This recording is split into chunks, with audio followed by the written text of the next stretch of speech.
Hey, what up everybody? This is Stevie Breach coming to you, and I think everybody's been reading and trying to figure out, basically what the WrestleMania main event is going to be.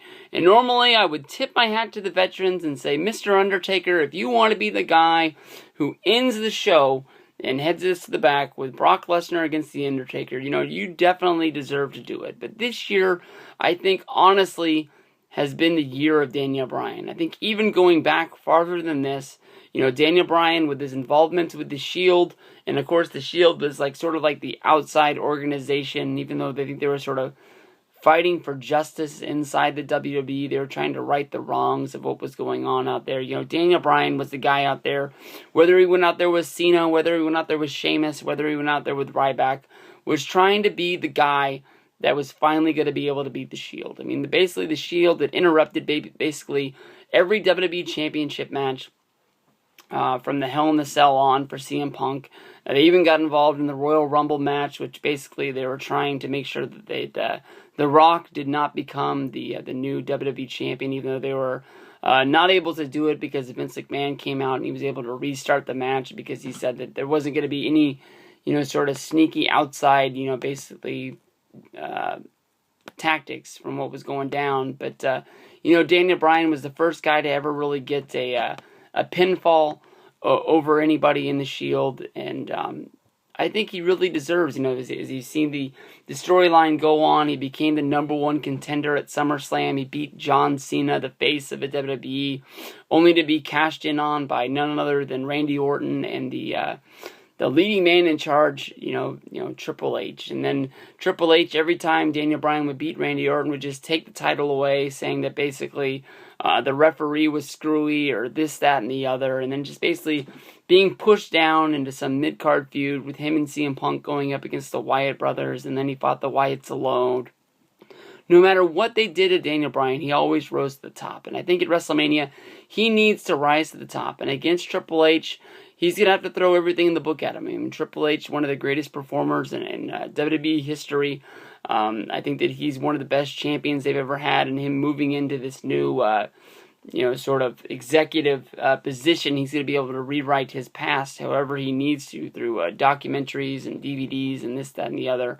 He's going to be the guy that went out there and gave it to Stone Cold Steve Austin, gave it to The Rock, gave it to The Undertaker, and everyone's going to remember, the time that he had his big, massive run, of course, is when he was having to go out and fight those guys night in and night out and become the man that he is today.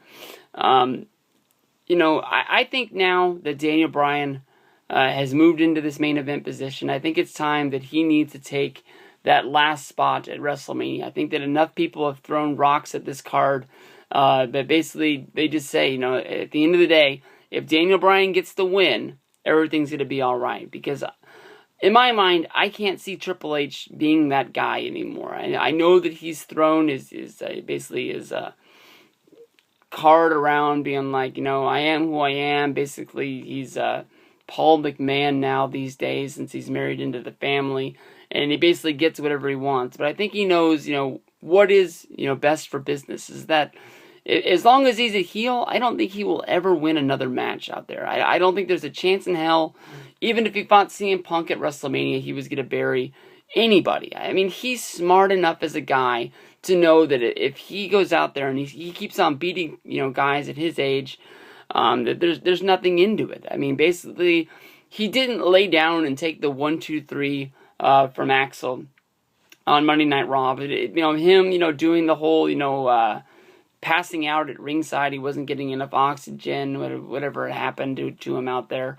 That was the way of moving it along, where Axel was able to go out there with Paul Heyman and say that he got the biggest win of his career by beating Triple H, and that was supposed to, roll him down the line to where he can win the Intercontinental title and then to become probably a World Heavyweight Champion or something like that. That had to have been what was in the cards for what was going down at that picture of time. Basically, I don't think Axel was supposed to be stuck into a tag team with Ryback. I think that basically the crowd turned against them, whether if they thought that maybe he got too much or maybe they just were too used to seeing him be as McGillicuddy, and just nobody could, forget that time that you would see him wrestling in opening matches and seeing him wrestling on Superstars and him wrestling a match and losing on Superstars the same week that he got his big win on Triple H didn't really help his cause that much anyways.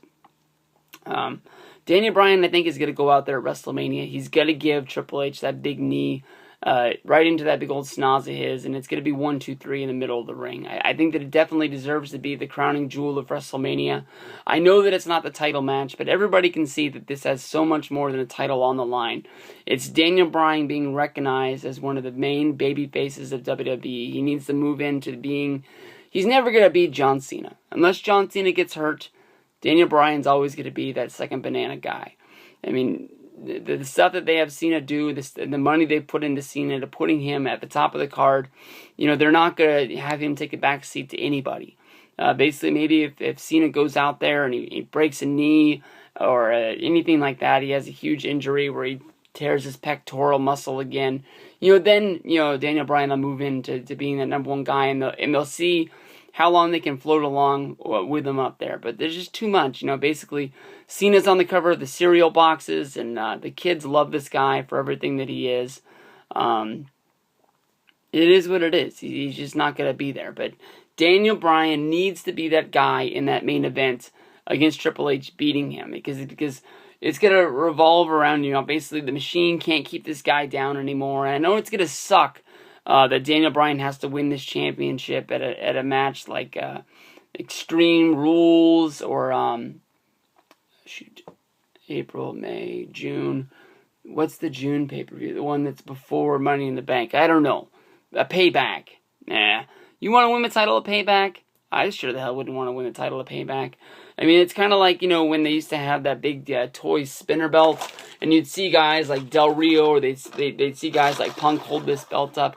Winning the belt at like Payback or at Extreme Rules or something like that, there's nothing really to it. It's sort of like getting kicked in the nuts at the same time. It's supposed to be your happiest moment of all time. But I've never wanted to see Triple H get knocked out more than he needed the other night. And I know that the crowd was on him in Chicago, and it was kind of hard to hear him. But basically, he was telling Daniel Bryan to stop living in a fairy tale world. And if you really break down his last year, it hasn't really been a fairy tale. He's been beating everyone that you've thrown at this guy, and the only matches that he's lost is basically because people got into the match like Kane and really screwed it up for him. Daniel Bryan, my prediction right now, will beat Triple H in the main event of WrestleMania. It's going down, brother.